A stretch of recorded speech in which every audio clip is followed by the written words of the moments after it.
मैं 5वीं कक्षा में थी। मेरे अलावा मेरी 2 बहनें और एक छोटा भाई है। मेरे पिताजी बैंक में क्लर्क हैं। मेरी माँ को स्टेज 4 के कैंसर का पता चला। बैंक क्लर्क होने के कारण कम आमदनी थी।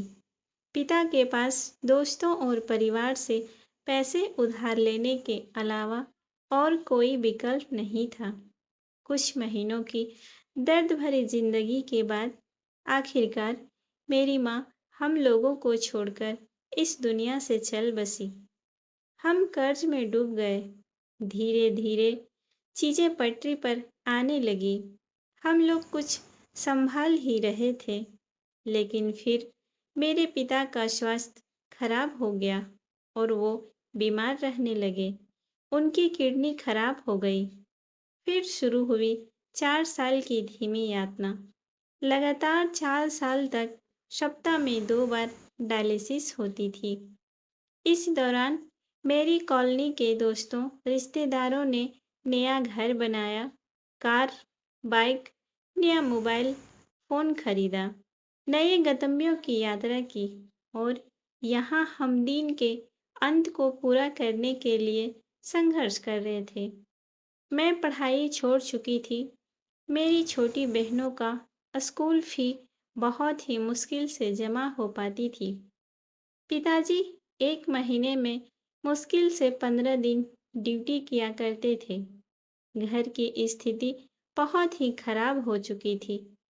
एक दिन अचानक पिताजी हम लोगों को छोड़कर चल बसे। किसी तरह मैंने सबको संभाला और काम करना शुरू कर दी। मैंने पिता का सारा कर्जा चुका दिया और अब मुझे समझ में आया है कि मैं कितनी गलत थी। उन्होंने कितना त्याग किया, वो कितने परिश्रमी थे। अपनी बीमारियों के बावजूद वह हमें खाना खिलाने के लिए बिना किसी शिकायत के बैंक जाते थे। मुझे उनकी और उनके सभी प्रयासों की याद आती है। काश मैं कह पाती और उन्हें बता पाती कि उन्होंने इससे भी अधिक किया है, बहुत किया है।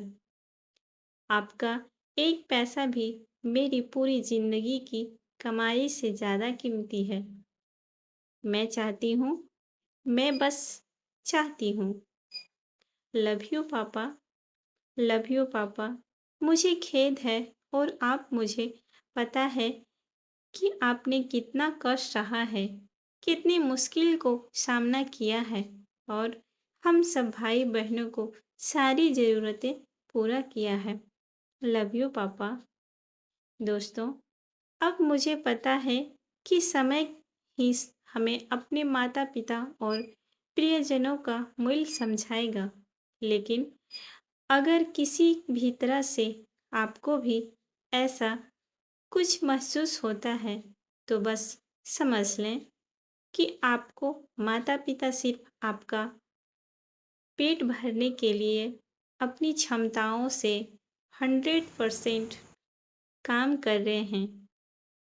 अपनी वर्तमान स्थिति, विशेषकर वित्तीय स्थिति की तुलना सिर्फ इसलिए ना करें क्योंकि आपके माता पिता कम कमाते हैं। तो दोस्तों, माता पिता हमारे लिए बहुत कुछ करते हैं बिना किसी स्वार्थ के, और कुछ करते हैं तो उन्हें वैल्यू करना चाहिए। हम बच्चों को उनका वैल्यू ही नहीं करते हैं। जब माता पिता का साया बच्चों से उठ जाता है तब हम बच्चों को महसूस होता है कि पिता हमारे लिए बहुत ही कुछ किए थे। काश समय रहते पता चल जाता हम लोगों को शायद केवल अफसोस ही बची रहती है। तो फ्रेंड्स, कैसी लगी आप लोगों को हमारी कहानी? कमेंट करके बताइएगा। साथ ही इसी तरह की कहानियाँ सुनने के लिए हमारे चैनल को सब्सक्राइब कर लीजिएगा और कमेंट बॉक्स में लव यू पापा ज़रूर लिखिएगा और अपने दोस्तों के साथ शेयर करिए ताकि हमें माता पिता के रहने के साथ ही उनका वैल्यू, आदर और सम्मान करें। आशा करती हूँ आप लोगों को कहानी पसंद आई हो।